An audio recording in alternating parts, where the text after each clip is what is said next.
Do you have grandchildren in your life and you don't know how to help them enjoy more plant-based foods? Some days you'll be happy if they even showed some interest in the fruits and vegetables on their plates, instead of constantly asking you to get them hamburgers, pizza, and French fries for lunch. Well, let's tackle this challenge together. In this third and final part of a special summer series, I'll share with you a smart strategy and pro tips you can use to help your grandkids in this area. This strategy will not only foster more communication and a stronger connection with your grandkids, it'll also help positively impact them in the direction of plant-powered eating. So if you're an invested grandma or grandpa who wants the best for your grandchildren, join me now as we dive into this episode. Let's go! Welcome to the Plant-Based Eating Made Easy podcast. I'm your host, Anna Zinn, plant-based registered dietitian and transition coach. Hi friend, do you want to regain your health with plant-based eating but feel overwhelmed and lost about how to do it? Do you feel it'll be hard to change your meat-heavy diet and impossible with working, running the home, or chasing after the grandkids? If so, you're in the right place. Here you'll find simple strategies, clear nutrition guidance, and practical tips to help you thrive plant-powered with more energy. So if you're ready to ditch the guesswork and transform your health the stress-free way, cozy up now with a hot cup of tea or listen while you walk, and let me show you how doable plant-based eating can be. Let's do this. Tell me if this is your situation. Your grandkids are on a regular diet and seem fine having a diet heavy in French fries, pizza, meats, dairy, and sugar-laden commercial pastries. They don't see anything wrong with continuing to eat this way, especially since it satisfies their sweet tooth. The older grandkids argue that their friends are all eating the same, so why do they need to eat any differently? Well, you and I both know, especially now from this summer series, that continuing to eat this way over the long term can definitely negatively impact health. Even if your grandchildren don't really understand or see this connection of food to their bodies yet. But even in situations like this, take heart. There are specific strategies you can use to help your grandchildren gradually enjoy more plant-powered eating. And today in this episode, I want to tell you about one of them. Since I've been using this strategy on my own children since they were young, I know it works. So here's a smart strategy you can use to make a plant-powered difference in the lives of your grandchildren. And it's this. Ask for their help in the kitchen making plant-based meals and snacks. It doesn't matter how old or young they are. If they can stand steady on their feet and engage you with full sentences in conversation, they are ready to help. Of course, as the adult, you can determine the best task to assign them or have them help with, depending on their motor skills and cooking abilities. All you need to do is say, Grandma or Grandpa needs your help in the kitchen, and ask them to come help you. For older and more unwilling teenagers, you can set a time limit so they know how long they, quote unquote, need to help, such as a 20 or 30-minute block of time. What can they help you with?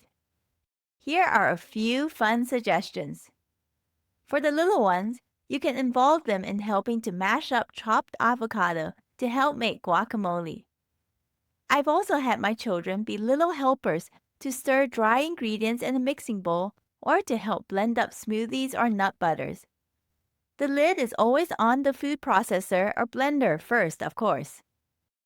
For the older ones, you can work together to build a colorful salad, soup, chili, or stew together. Or if you prefer, you can make a sweeter option, like a fruit salad, vegan cookies, or vegan brownies for an after-school snack or a post-dinner treat. Remember, these are just suggestions. There are plenty more plant-based meals and snacks you can make together. And the location doesn't matter. Your grandchildren can help you in either your kitchen when they come over to visit, or you can make something together when you're visiting them in their home. The key, though, is this: there must be no requirement for your grandchild to eat the food you make together. That means they don't need to agree beforehand to have to sample or eat the final dish or snack prepared. It's already a big win if they agree to help you in the kitchen. For older grandchildren in their tween and teen years, it may be especially helpful to reassure them of this up front. Tell them that there are no expectations for them to try the foods that you make together, but that you do appreciate them being in the kitchen to help you prepare and cook a snack or meal. Tell them that Grandma or Grandpa isn't getting any younger and of how much you appreciate their help and support. The goal here is to help your grandchildren feel comfortable and safe enough to let down their guard. You want to create a kitchen atmosphere of love and acceptance so your grandchild will relax and get the chance to grow in openness and curiosity. You want to foster a low-pressure environment so your grandchild will become willing to learn, observe, touch, and get familiar with whole plant-based foods. It's never too late to begin cultivating such an atmosphere of growth and exploration in your kitchen. Now, if your grandchild does decide in the end to have a small sample taste of a plant-based meal or snack you've made together, simply treat that as the cherry on top and celebrate that win. And we can let our grandchild know that there will be no judgment whatsoever in terms of what he or she thinks of the dish. Just keep in mind that often it can take multiple tries of a food before an acceptance or even liking for it can develop. So if your grandchild does not seem to like a dish you have made the first time, don't feel defeated or vow never to make that same dish again. Here's a pro tip. If your grandchild doesn't seem to like vegetables prepared a certain way, such as boiled or steamed, simply try preparing it together in a different form, such as roasting the vegetable or stir-frying them. You can even offer that specific vegetable raw or add it into a home-cooked favorite dish to build acceptance.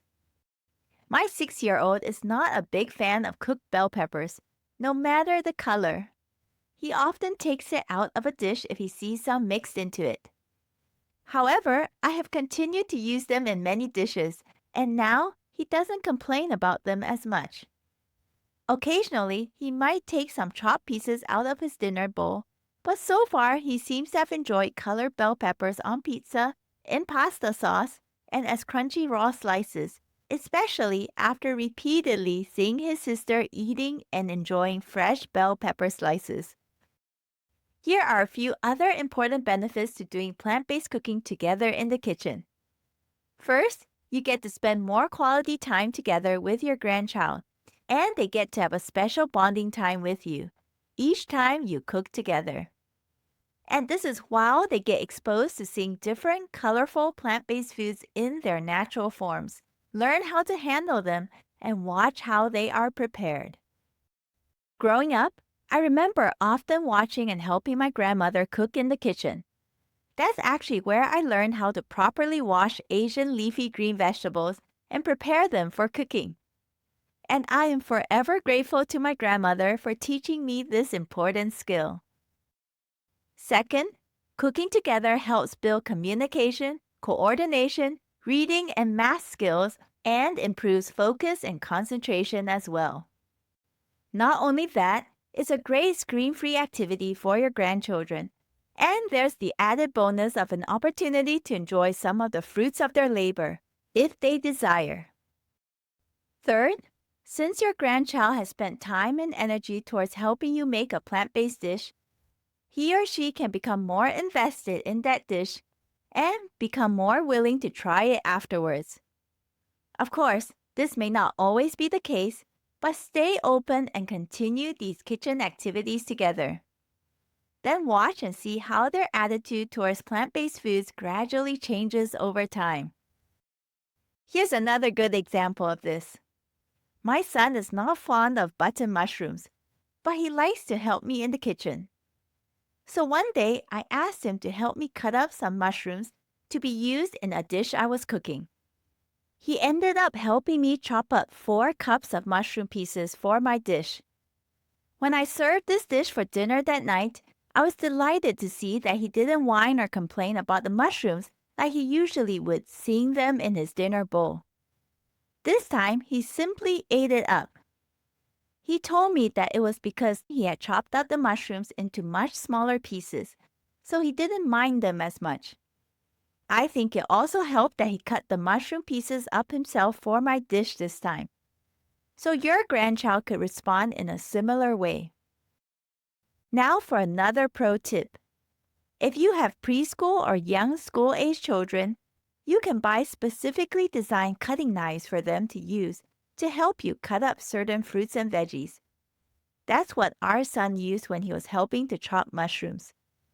Both my kids love their child-safe knives, and they look pretty similar to real knives too. So today we looked at one simple yet effective strategy you can use to help your grandchildren gradually build interest in natural whole plant-based foods. And that's to introduce them to plant-based cooking by involving them in the kitchen to regularly help you make some plant-based meals, snacks, and treats. Now here's an action step you can take. Pick a simple plant-based recipe you would like to make with a grandchild. Then intentionally put this into action in the next week or so, or when you next see them. Friend, if you are still at a loss of what you can make with your grandkids, know that there are plenty of options. Within the Plant Power Life Transformation course, for example, there are so many kid-friendly and easy-to-make plant-based recipes and meal ideas. Some of these would be lentil mushroom burger patties, tortilla pizzas, falafels, sweet treats like a velvety chocolate mousse, and more. Making these together allows you to enjoy them as well. Find out more details at plantnourish.com/PPLT course to see if this course is right for you. It's my passion to help you and your loved ones reach the best health and wellness through plant-powered eating. Thank you so much for listening. If this podcast has inspired, encouraged, or helped you in some way to transform your health, I would love to hear about it. Please take 30 seconds to rate and leave a written review on Apple Podcasts to let me know. It will encourage me so much to hear how this podcast has positively impacted and made a difference in your journey towards wellness. And share about this podcast with a friend or loved one so we can all thrive in the best health. Remember, plant-based eating can be easy and doable. See you in the next episode, my friend.